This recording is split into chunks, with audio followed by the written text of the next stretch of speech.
तीन घनिष्ठ मित्र कोआला, पांडा और पैंखरगोश एक शांत और सुंदर जंगल में अपनी यात्रा पर होते हैं। चारों तरफ ऊंचे पेड़, झरने और रंग बिरंगे फूलों की छटा फैली होती है।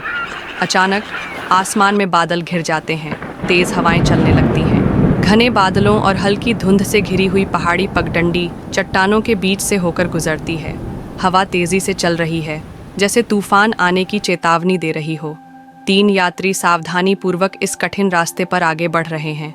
पांडा, काले सफेद फर वाला बड़ा भालू, थकान के बावजूद दृढ़ता से कदम बढ़ा रहा है।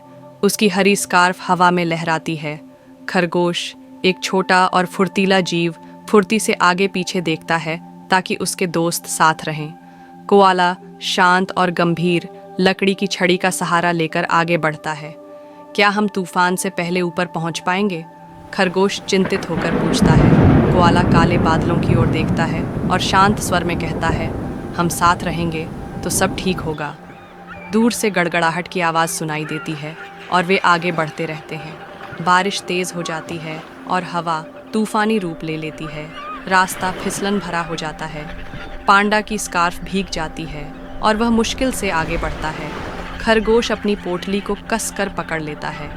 कोआला अपनी छड़ी मजबूती से पकड़कर आगे देखता है। एक जोरदार बिजली चमकती है और कोआला चिल्लाता है, हमें शरण ढूंढनी होगी। दूर से एक टूटी फूटी लकड़ी की संरचना दिखाई देती है। वे वहां भागते हैं। वे एक पुराने लकड़ी के शरण स्थल में पहुंचते हैं। दीवारों पर काई लगी है और यह जगह काफ़ी जर्जर है। पांडा दीवार से टिककर बैठ जाता है। खरगोश अपनी भीगी हुई फर को झाड़ता है। कोआला दीवारों पर बने प्राचीन नक्काशी को देखता है। इनमें एक जादूगरनी और यात्रियों की छवियां दिखाई देती हैं। हवा की आवाज़ और तेज़ होती है और बारिश दीवारों से टकराती रहती है। शरण स्थल के भीतर ठंड का अजीब एहसास फैलने लगता है। दीवारों पर बर्फ जमने लगती है। कोआला नक्काशी पर लिखे शब्द पढ़ता है, आइस विच से सावधान रहें। जो भी उसकी सीमा में प्रवेश करता है वह फंस जाता है। खरगोश घबरा जाता है और कहता है, हमें यहाँ ज़्यादा देर नहीं रुकना चाहिए। कोआला गंभीर होकर कहता है, हो सकता है वह बुरी न हो, बस अकेली हो। एक तेज़ ठंडी हवा शरण स्थल में घुसती है। नीली रोशनी कमरे में फैल जाती है। आइस विच प्रकट होती है। उसके चांदी जैसे बाल और बर्फीले नीले कपड़े चमकते हैं। उसकी सफ़ेद चमकती आंखें ठंड का एहसास कराती हैं। तुमने मेरे पहाड़ पर आने की हिम्मत कैसे की? उसकी आवाज़ गूंजती है। पांडा अपने दोस्तों के सामने खड़ा हो जाता है। कोआला शांत होकर कहता है, हमने कोई नुकसान नहीं पहुंचाया, बस शरण ले रहे हैं। विच का गुस्सा बढ़ता है और ठंड पूरे कमरे में फैलने लगती है। आइस विच हाथ हिलाकर शरण स्थल का दरवाज़ा बर्फ से बंद कर देती है। छत से बर्फ गिरने लगती है। कोआला उसे समझाने की कोशिश करता है, हम तुम्हारे दुश्मन नहीं हैं। खरगोश कहता है, हमें इसका जादू तोड़ने का कोई तरीका ढूंढना होगा। पांडा अपने दोस्तों को बचाने के लिए तैयार हो जाता है। तीनों जल्दी से समाधान ढूंढने लगते हैं। कोआला चट्टानों के नीचे से एक प्राचीन किताब ढूंढता है। उसमें जादू को कमज़ोर करने का मंत्र होता है। खरगोश अपने थैले से जड़ी बूटियां निकालता है। पांडा एक पुराने डिब्बे में कुछ आपूर्ति खोजता है। कोआला कहता है, हमें जादू और दया को मिलाकर इस श्राप को तोड़ना होगा। कोआला किताब से मंत्र पढ़ता है। उसकी आवाज़ बाहर चल रही तेज हवा के बावजूद स्थिर रहती है। खरगोश जड़ी बूटियों को पीसकर चमकदार मिश्रण बना। कोआला आगे बढ़ता है, चमकते हुए जड़ी बूटियों के कटोरे को पकड़े हुए। हम तुम्हें चोट नहीं पहुंचाना चाहते, वह धीरे से कहता है।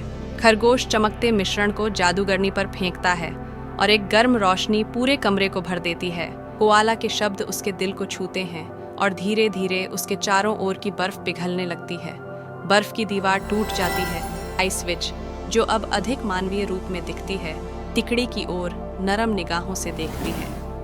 मैं बहुत लंबे समय से अकेली थी, वह धीरे से कहती है। कोआला गर्मजोशी से मुस्कुराता है। तुम्हें अब और अकेले रहने की ज़रूरत नहीं है। सूरज की गर्मी पूरे कमरे में फैल जाती है और जादूगरनी धीरे धीरे गायब हो जाती है, पीछे एक शांतिपूर्ण और सुकून भरा माहौल छोड़कर। तीनों घबराकर एक सुरक्षित स्थान की तलाश करते हैं और एक चमकते हुए रहस्यमयी पर्वत की ओर बढ़ते हैं। पर्वत की चोटी पर उन्हें एक जादुई फूल दिखाई देता है जो बर्फ की परतों के बीच अद्भुत चमक रहा होता है। कोआला, स्पार्ट पांडा और खरगोश फूल को छूने का निर्णय लेते हैं, लेकिन जैसे ही वे इसे उठाते हैं, अचानक जमीन हिलने लगती है और आकाश काले धुएं से भर जाता है। इस फूल को हटाने से प्रकृति का संतुलन बिगड़ जाता है और एक भयानक मई शैडो बीस्टान जाग जाता है। यह दानव विशाल और खतरनाक है, जिसकी लाल आंखें आग की तरह जल रही होती हैं। वह दहाड़ते हुए कहता है, तुमने संतुलन तोड़ा है, अब यह भूमि मेरी होगी। घबराए और पछतावे से भरे तीनों दोस्त समस्या का समाधान खोजने के लिए बर्फ की चुड़ैल की मदद मांगते हैं। चुड़ैल सफ़ेद बर्फीले वस्त्रों और रहस्यमय आभा के साथ पहले गुस्सा करती है, लेकिन उनकी माफ़ी सुनकर उन्हें एक मौका देती है। वह बताती है कि संतुलन को बहाल करने के लिए उन्हें फूल को भूले हुए मंदिर में वापस रखना होगा। मंदिर तक पहुंचने की यात्रा खतरों से भरी होती है। रास्ते में उन्हें 3 परीक्षाओं का सामना करना पड़ता है। 1. साहस की परीक्षा। पांडा एक टूटते हुए पुल को पार करता है जो खतरनाक खाई के ऊपर बना होता है। 2. बुद्धिमानी की परीक्षा। कोआला मंदिर की दीवारों पर बने रहस्यमय संकेतों को हल करके एक दरवाजा खोलता है। 3. दयालुता की परीक्षा। खरगोश एक गुस्साई आत्मा को शांत करता है और उसे यह यकीन दिलाता है कि उनकी मंशा अच्छी है। मंदिर के केंद्र में पहुंचकर वे फूल को उसके सही स्थान पर रखते हैं। चुड़ैल अपनी जादुई शक्तियों से फूल को सक्रिय करती है और एक तेज सुनहरी रोशनी पूरे क्षेत्र में फैल जाती है। शैडो बीस्टन का अंत हो जाता है और भूमि फिर से हरी भरी और शांतिपूर्ण हो जाती है। चुड़ैल तीनों दोस्तों की प्रशंसा करती है और उन्हें सिखाती है कि प्रकृति का संतुलन बनाए रखना कितना महत्वपूर्ण है।